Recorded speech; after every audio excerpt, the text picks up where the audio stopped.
আগে ছিল ছাত্রলীগ, এখন আসছে ছাত্র দল। পার্থক্যটা ভিন্ন পাত্র, কিন্তু সেটা একই জল। হাতে রামদা চাইনিজ পাতি, ক্যাম্পাসেতে দৌড়ঝাঁপ, দুই রসুনের একই পুটকি, মিল্লা গেছে খাপে খাপ।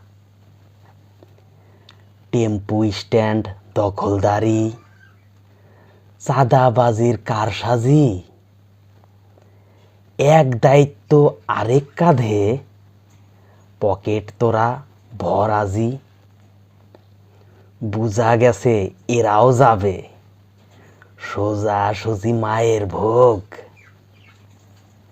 ছাত্র দলের রক্তে এখন ফ্যাসিবাদের কঠিন রোগ। বুঝো নাই বাজান?